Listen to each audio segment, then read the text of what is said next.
สบายดีมื้อนี้ปุ๊กปิ๊กมีโอกาสได้มาร่วมเนาะบริจาคอยู่ที่บ้านสะทวนซึ่งมากับพระอาจารย์บัวเงินเนาะดีนี่ก็เป็นทางโรงเรียนเพิ่นเนาะ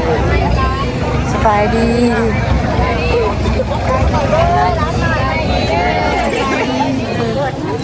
ทางโรงเรียนเพิ่นรับตอนสบายดีห้องป้อยังล่ะนี่ป้อยังเฮียนของป้อไหนป้อ2ป้อ3ป้ออยู่ห้องของป้อ5บ่โรงเรียนนี่ห้องของป้อ5แม่นบ่รักของสะโอ้ยเป็นแม่นเลยนั่นนี่ค่ะเพิ่นสิเอามาบริจาคให้ทางบ้านเพิ่นเนาะเรียนต่อสำคัญหลายในการศึกษาครั้งนี้พอเจริญพรทานสุยดวงเจริญเปื่อนพร้อมคณะในวันสุดทั่วไปบริเกตเข้าห่วงจบมือสมเสยพอเจริญพรทาน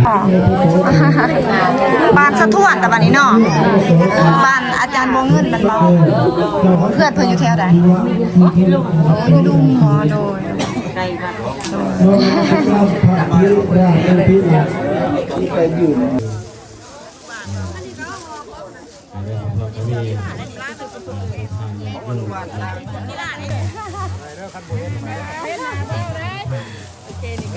พยางนี่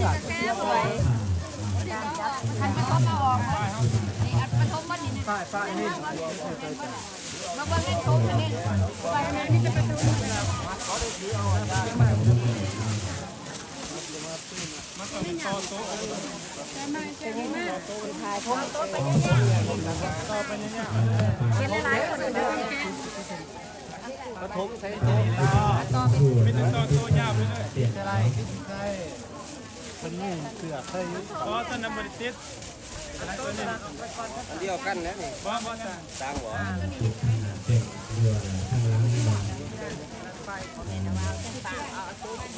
รุ่นขาทั้งหมด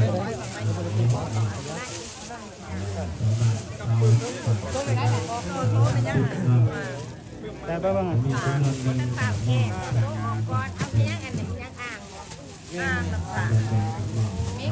สามารถกองไปล้างในห้าสิยายบ่ได้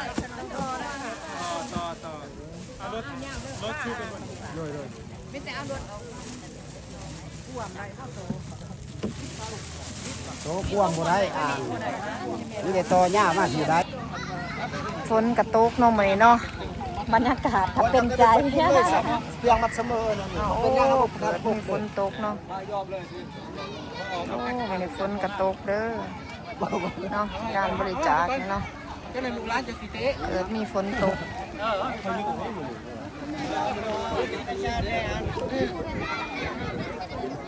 เนาะฝนกระตกเนาะฝนตกดีใจบ่ได้เครื่องใหม่ดีใจบ่พอดีเนาะพอดีฝนตกเนาะมิตรปอหาหอดปอหาเนาะอนุบาลบ่ปีนี้อนุบาลของปอหาเนาะ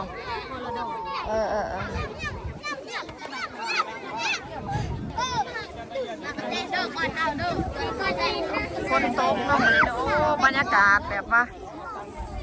การบริจาคที่แบบว่าฝนตกเนาะ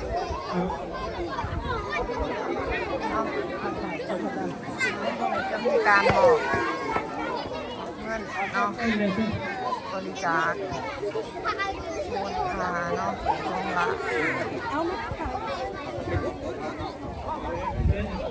ฝนตกหมดเลยเนาะ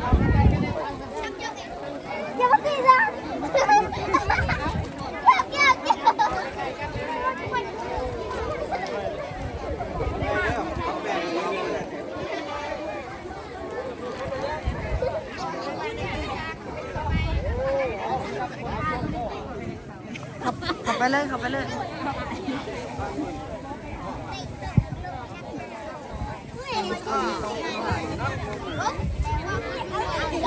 เป็นใจนะฝนตกเจ้าอยู่บ่ได้ดักจังเนาะ บรรยากาศฝนกะตกเนาะบรรยากาศโดยรวมเนาะพ่อใหญ่บ้านเนาะคนนี้พ่อใหญ่บ้านเนาะ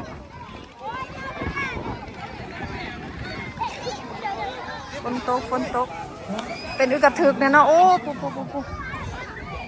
ป็นอึกกระทึกเนี่ยฝน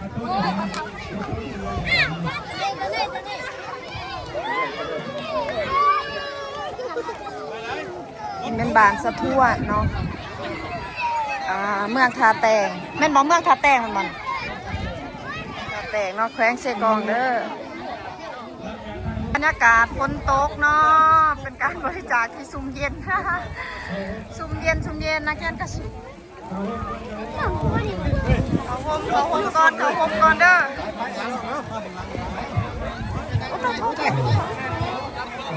ฝนตก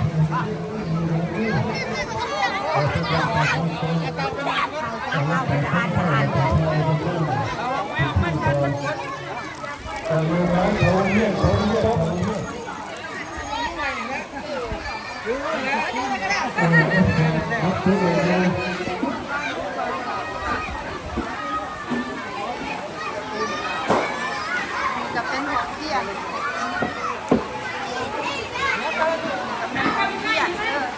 ของพ่อได้นี่ตัวนี้ไม่มีห้อง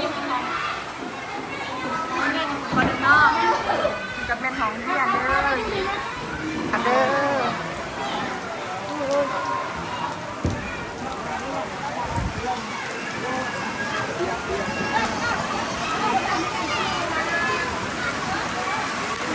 ว้ายมืนวบโลกนี่ก็ห้องเทียนอ๋อนี่เป็นห้องได้นี่ห้องป้อย้ายตัวนี่ห้องปนึงเนาะโอ้ห้องปนึงเนาะอยู่นี่เนาะโอ้นี่ก็ไม่ห้องเทียนอนุบาลเนาะอนุบาลจะอยู่อนุบาลบ่อนุบาลเนาะนี่เนาะนี่ก็ไม่ห้องเทียนพันเด้อโอ้เหมือนฝนตกแห้งเนาะเป็นการบริจาคที่ชมเย็น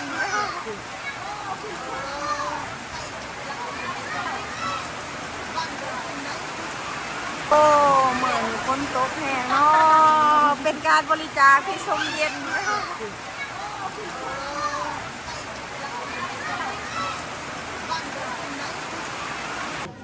แค่นอนจะสิอ่านไล่ซีเดี๋ยวสัทธาเป็นมาแต่ทำแข่งเสียก่อนวันมีร้ายทั้งยิงทั้ง งาน ใช่ เขาสมาชิก พี่ โอ้ เสีย จังไรเนาะบ้านนี้คือเต็มเฉพาะไปในเด้อบาทหนึ่ง สม โอ้ พร แถวนี้มีหน่อไม้แสบเด้อแถวนี้เด้อ เลข โอ้แถวนั้นบ่มีหน่อไม้ การจะเมืองเมืองดักจึงถึงกระเด็นสละเวลา มีหมองอยู่แมงหน่อย อันนี้เป็นพาพร้อมโดยครอบครัวจะมาบวงในพิธีลงเกินไว้หยับยันทำข่าวพี่น้องกับพ่อตายเขาในครั้งนี้เราก็ขออนุโมทนาสุ่มเสย แสบบ่แม่แสบบ่โอ้ย โดยพร้อมนี้ก็มี นี่เล็บโตอันนั้นเท่านั้น หัวหน้าห้องการศึกษา สัมผัสได้เรื่องไหมเที่ยวแต่มาสัมผัสแต่เจ้านี่แหละ ผู้อำนวยการโรงเรียน เพราะว่าสัมผัสผู้อื่นเพิ่นก็เว้าบ่เป็นนำเฮาอยากเว้านะ พร้อมทั้งครูบาอาจารย์ตลอดทั้งชาวบ้าน